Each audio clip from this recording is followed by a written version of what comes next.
주님의 은혜와 평강이 우리 모두에게 오늘도 충만하시기를 주님의 이름으로 축복합니다. 2026년 새해가 밝았습니다.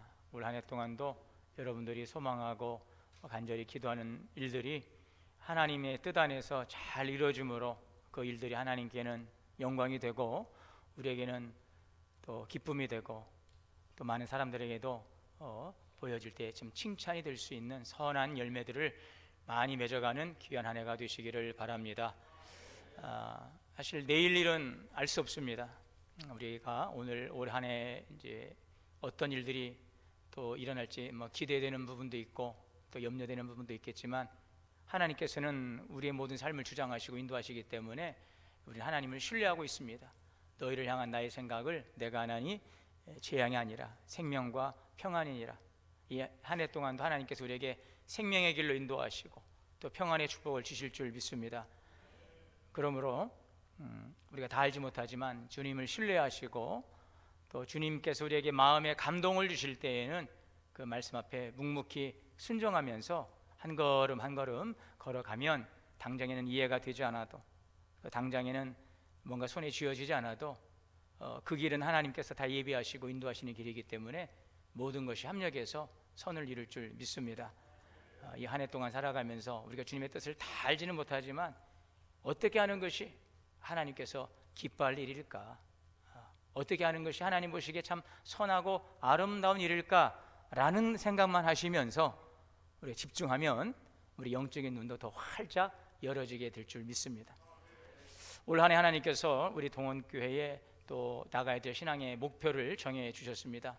그것은 성령 안에서 기도하며 땅끝까지 복음 전하자입니다. 우리 한번 해볼까요? 성령 안에서 기도하며 땅끝까지 복음 전하자. 네, 할렐루야. 교회가 이 땅에 존재하는 이유는 가장 본질적인 이유는 무엇입니까?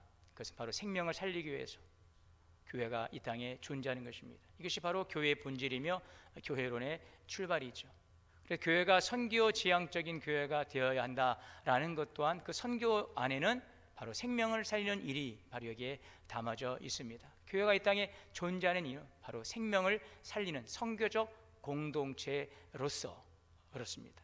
오늘 우리가 다 예수 그리스도 안에서 구원받고 또 성도로 부름받은 것 그거 하나로도 우리는 충분하게 예수 믿는 이유가 있지만 그럼에도 불구하고 우리를 이 동원교회라고 하는 이 공동체에 불러주셔서 교회를 이루게 하신 일에는 하나님의 또 큰 비밀한 일들이 있는데 그것은 이미 우리가 다 보여진 바대로 교회가 선교적 교회로서 세상을 향하여 나아가는 일 그래서 세상이 그리스도 앞에 나와 주시는 놀라운 복의 축복을 받아 누리고 영원한 생명을 누리도록 그 은혜를 전하도록 우리 교회를 세워주신 것입니다.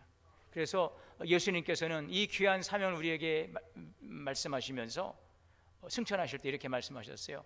오직 성령이 너희에게 임하시면 너희가 권능을 받고 예루살렘과 온 유다와 사마리아와 땅끝까지 내 증인이 되어라. 교회가 존재한다는 것은 여전히 우리 교회가 이 세상 속에 해야 될 일이 있다는 일이고 그 일은 다름 아닌 하나님의 사랑으로 세상을 섬기고 세상에 나가서 하나님의 사랑을 전파하고 그들이 하나님의 사랑을 깨달아 알고 또 그들이 하나님의 그 창조의 목적을 깨달아 알고 주님 앞에 나와 예배할 수 있도록 이 사명 감당하는 일이 교회에 주신 귀한 사명이며 이것이 교회의 본질임을 늘 기억할 수 있기를 바랍니다. 그래서 베드로전서 2장 9절에 보면 이렇게 말씀하고 있죠. 오직 너희는 택하신 족속이요 왕같은 제사장들이요 거룩한 나라라. 하나님의 소유된 백성 바로 성도를 오늘 우리에게 말씀해 주고 있죠. 오늘 우리 성도들은 하나님의 택하신 백성이에요. 왕같은 제사장입니다. 거룩한 나라입니다. 하나님의 소유된 백성입니다. 자, 그런데 우리를 전에 어두운 데에서 죄와 죽음에서 불러내어서 생명의 자리로 신령한 영적인 하나님의 참된 복의 자리로 들어가 계신 하나님의 아름다운 덕을 선포하게 하려 함이라. 이 은혜를 우리만 알고 누리고 살아가지 말고 이 놀라신 하나님의 은혜를 깨달은 자가 그 기쁨을 세상에 나가서 전하면서 주님께서 행하신 아름다운 그 덕을 선포하는 일 이것이 오늘 우리가 살아가는 이유인 줄 믿습니다. 그래서 초대교회를 보게 되면 초대교회는 이 원리가 아주 잘 적용되었어요. 그들이 모여서는 함께 말씀을 나누고 또 떡을 떼고 기도하며 아름다운 그 친교의 또 말씀의 교제를 나눕니다. 그러나 그렇게 거기에 머물지만 않았어요.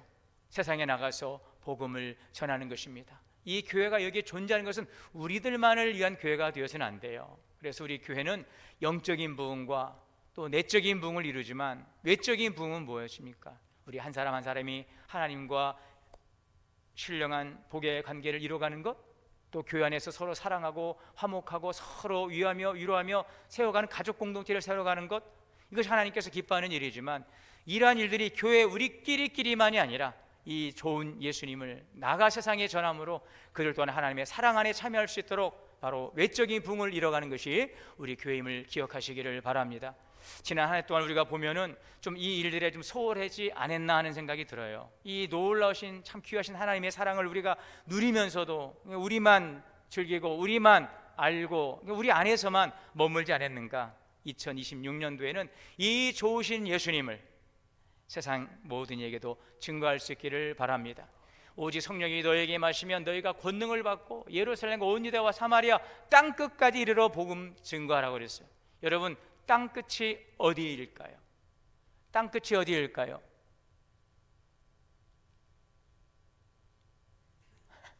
땅끝 하니까 우리나라의 땅끝이 어디 있잖아요. 저쪽 전라남도 땅끝이 있죠. 땅끝이 어디일까? 세상 끝? 어디 아프리카? 멀리? 여러분, 땅끝은 오늘 성경이 말씀한 땅끝은 아직도 복음이 들어가지 않은 곳입니다.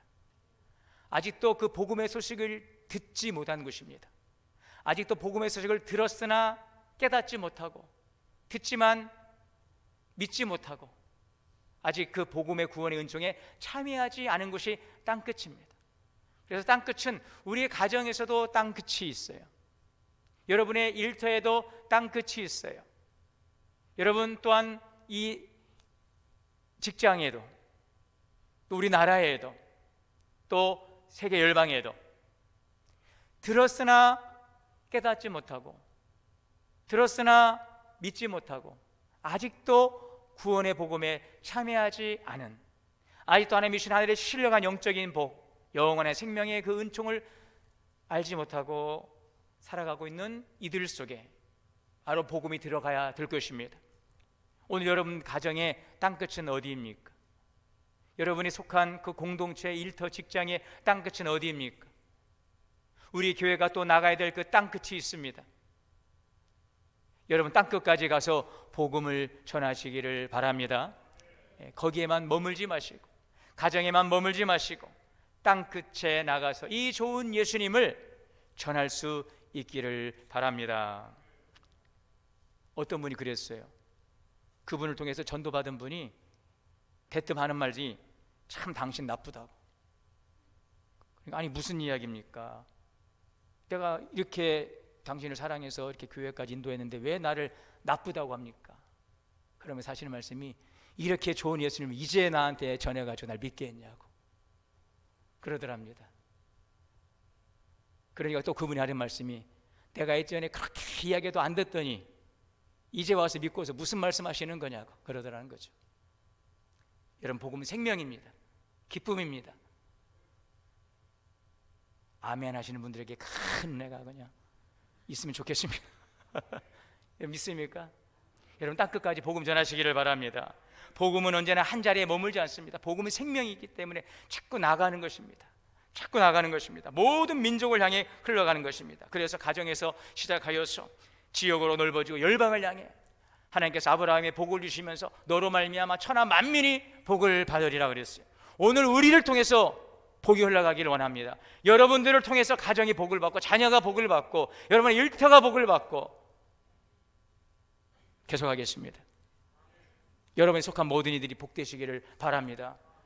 그것이 여러분이 복음을 먼저 영접하는 우리들의 자부심 아니겠습니까? 책임감 아니겠습니까? 한 자리에 머물지 마시고 새해를 맞아서 우리 교회가 말로만이 아니라 이제는 말로 전하시고, 여러분 물론 말로 전하시고 또한 삶을 통해서 전할 수 있기를 바랍니다. 예수 믿는 사람들이 항상 사람들에게 질책받는 게 뭐예요? 예수 믿는 사람들은 말은 잘해.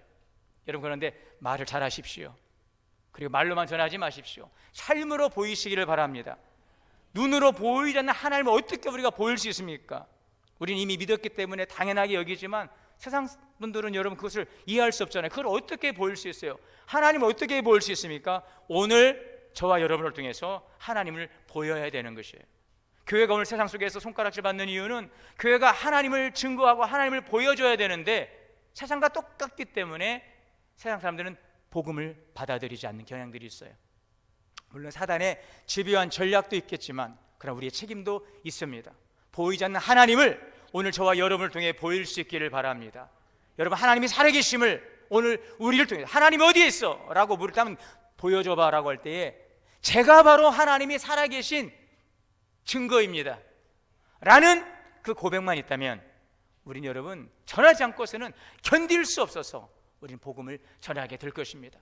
하나님, 정말 하나님이 살아계심을 내가 체험하고 전하지 않고서 견딜 수 없는 마음으로 내가 증거하고 그 나의 그 확신을 듣는 이들이 정말 보고 믿고 돌아올 수 있도록 이 한 해 동안 나에게 많은 축복을 내려 주옵소서. 여러분, 우리는 연약하고 부족합니다. 그러나 땅끝까지 복음을 전하는데 담대할 수 있기를 원합니다. 자, 그런데 한 가지는 이렇게 아멘하지만 여전히 두려움이 있어요. 여전히 주저함이 있어요.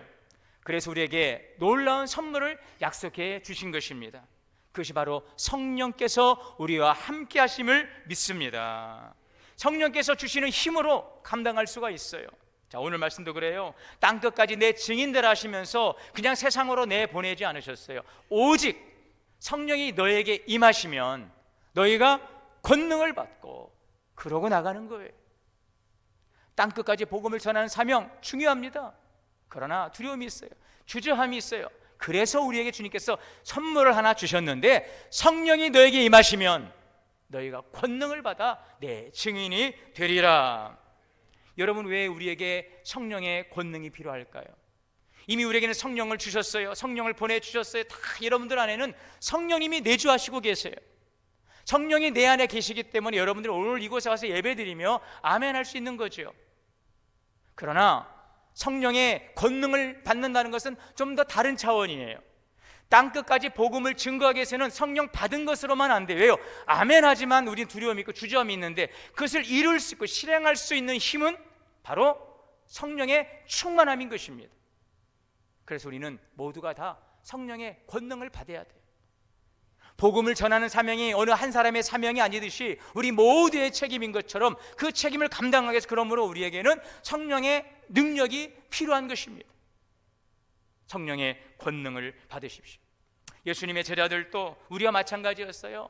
막 큰 소리 뻥뻥 쳤던 베드로도 예수님께서 잡혀가니까 하는 말이 나 저 예수를 도저히 알지 못한다라고 부인하고 저주했지 않아요? 그게 베드로였어요. 베드로도 그러했는데 여러분, 우리는 어떻게 했겠습니까? 그랬던 베드로가 성령을 받았어요. 오순절날 성령의 충만함을 받았어요. 이제는 숨어서 예수를 믿지 않고 담대하게 한복판에서 복음을 전합니다. 그 베드로의 설교를 듣고서 여러분, 베드로가 얼마나 배웠습니까? 어부가 얼마나 배웠겠어요? 얼마나 말을 잘했겠어요? 그런데 베드로가 성령의 충만함을 받으니까 그 말씀을 전할 성령이 역사하니까 3,000명씩 회개하고 돌아오는 역사가 일어난 줄 믿습니다. 여러분, 베드로가 갑자기 사람이 달라졌어요. 이상해진 것입니까? 갑자기 강해졌습니까? 그렇잖아요. 성령이 임하니까, 성령께서 그를 붙드시니까 그의 마음을 붙잡으시니 담대케 되고 그의 입술을 붙드시니 그러니까 담대하게 능력 있는 말씀을 전파하고 그 말씀이 성령께서 베드로를 통해 역사하셨기 때문에 그 말씀을 듣는 이들이 베드로의 설교에 감동된 게 아니란 말이죠. 오늘 여러분들이 제 설교에 감동하시는 게 아니에요. 말씀 속에 역사하시는 성령의 감동 감화를 통하여서 오늘 우리 안에 변화가 일어나게 되는 것입니다. 그래서 우리는 성령의 권능을 힘입어야 할 것입니다. 할렐루야. 오늘 직분자 임명식을 거행합니다. 직분은 단순히 그냥 자리를 맡는 자리가 아니에요. 하나님께서 주님의 교회를 세우셨고 놀라운 귀한 일들을 이뤄가도록 우리를 한 사람 한 사람을 세워주신 것입니다. 교회는 프로그램이나 제도로서 되는 게 아니에요. 어떤 조직도 필요하죠. 일꾼들 필요하죠. 그러나 더 중요한 것은 이 모든 분들이 성령으로 충만함을 받을 때 하나님의 일하심을 이루어갈 수가 있습니다. 오늘 우리는 의지만으로는 안 되는 것입니다. 어떤 분들은 두려움도 있죠. 나는 이 일을 못할 것 같은데 두려움이 있어요. 어떤 분들은 이 정도는 감당할 수 있습니다. 여러분 똑같습니다. 의지로 열심으로 오래 못 가더라고요. 작심삼일이에요. 우리가 연약한 거예요. 누가 한마디만 하도 뭔가 좀 어려움만 오고 뭔가 좀 바쁘고 뭔가 좀 나에게 좀 여유가 생기지 않으면 언제라도 우리는 그냥 사그르르 용두사미가 돼버리는 거예요. 두려움도 똑같은 거예요. 그러나 여러분, 성령의 충만함을 받으면 그 힘이 우리를 주저하면서 일으켜 세워주십니다. 우리 그 피곤함 속에서 우리를 채워주십니다. 우리를 담대케 하시는 줄 믿습니다. 자, 그래서 베드로전서 4장 11절에 보면 만일 누가 말하려면 하나님의 말씀을 하는 것 같이 하고 누가 봉사하려면 하나님이 공급하시는 힘으로 하시기를 바랍니다. 그것이 바로 성령의 권능이에요. 자, 그렇게 되면은 하나님이 영광을 받으실 것입니다. 올 한 해 동안 잘 사역하셔서 하나님이 영광 받으시는 귀한 사역의 열매를 맺게 되시기를 주의 이름으로 축원합니다. 자, 그런데 여러분, 여기 중요한 것이 있어요. 이제 땅끝까지 복음도 전하고 복음 전하기 위해서 우리에게 성령의 권능도 주신다고 약속하셨어요. 그럼 이것을 어떻게 받을 것이냐는 것입니다. 그것이 바로 오늘 결론입니다. 자, 성령 안에서 기도합니다. 복음도 전해야 되고 성령의 권능도 받아야 되는데 어떻게 한다고요? 성령 안에서 기도하시기를 바랍니다. 에베소서 6장 18절의 말씀에 모든 기도와 간구를 하되 항상 성령 안에서 기도하라. 항상 성령 안에서 기도하십시오. 여러분, 복음이 전진할 때마다 그 앞에는 언제나 기도가 있었어요. 왜요? 복음은 사람의 말로 전해지지만 그 사람의 마음을 여는 것은 성령의 역사입니다. 하나님께 속한 일이기 때문에 이 일을 위해서 기도해야 하는 것입니다. 하나님의 아들 예수님께서도 동일한 신성을 가지셨으나 이 땅에 육신의 몸을 입고 땅 오셨을 때에는요, 기도하셨어요. 그 예수님도 기도하셨어요. 하나님 성부와 동일한 신성을 가지신 그 주님께서, 자연 만물을 다 통제하시는 그 주님께서도 지상에서 사역을 감당하실 때에는 기도하셨어요. 고치시고 먹이시고 놀라운 기사를 일으키신 주님도 기도하셨어요.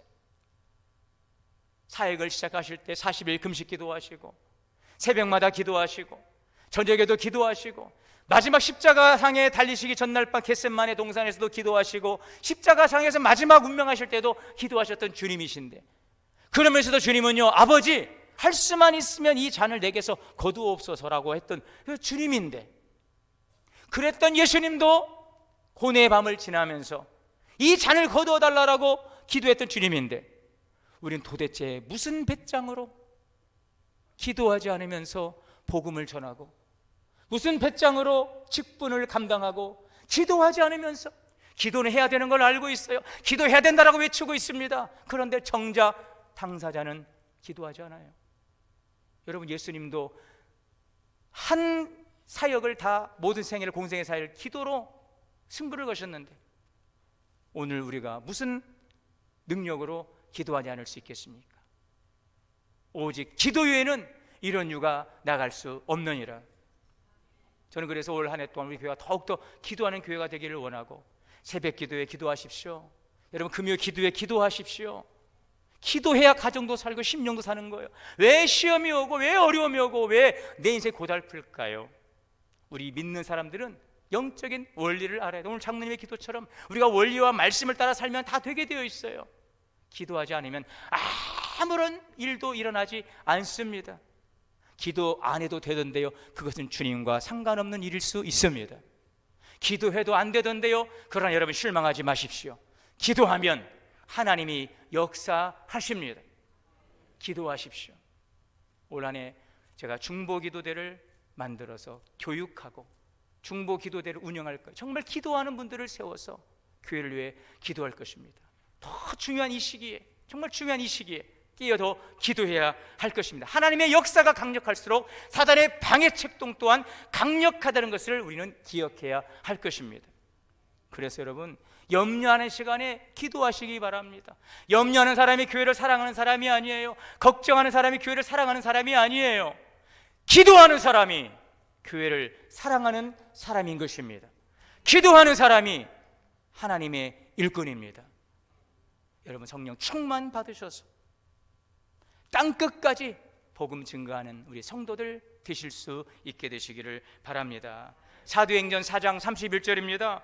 필기를 다함에 모인 것이, 오늘 결론이에요. 모인 것이 진동하더니 다 성령이 충만하여 하나님의 말씀을 전하니라. 모인 것, 빌기를 다함에, 여러분 빌기를 다함에 무엇일까요? 기도를 다했다는 것입니다. 기도하다가 마는 게 아니에요. 기도의 분량이 채워져야 되는 것입니다. 물이 끓으려면 100도가 되어야 끓는 것처럼 기도해야 필기를 다하며 기도의 양을 채우시기를 바랍니다. 기도의 분량에 질적인 변화가 일어나게 되어 있습니다. 필기를 다하십시오. 기도하다가 포기하지 마십시오. 주님이 되었다, 이제 일어나거라 라고 말씀하실 때까지는 절대 기도의 자리에서 일어나지 마시기를 바랍니다. 가정에서 예수를 믿지 않는 가족에게 다가가는 일도, 교회 안에서 아직 신앙이 자라지 않은 이들에게 다가가는 일도, 아직도 복음이 전해져야 될 땅끝에도 오늘 우리에게 필요한 것은 기도입니다. 이 기도 가운데 성령의 역사가 오늘 하나님의 거룩한 우리를 향하신 계획을 이루어가는 큰 능력을 우리에게 허락해 주실 줄 믿습니다. 2026년 성령 안에서 따라해 볼까요? 자, 성령 안에서 기도하며 땅끝까지 복음 전하자. 올 한 해 놀라운 하나님의 영광을 나타내는 우리 모든 성도가 되시기를 주의 이름으로 축원합니다. 사랑과 은혜 주님, 성령 안에서 기도하여 땅끝까지 복음 전하는 올 한 해 되게 하여 주옵소서. 예수님의 이름으로 기도하옵나이다. 아멘.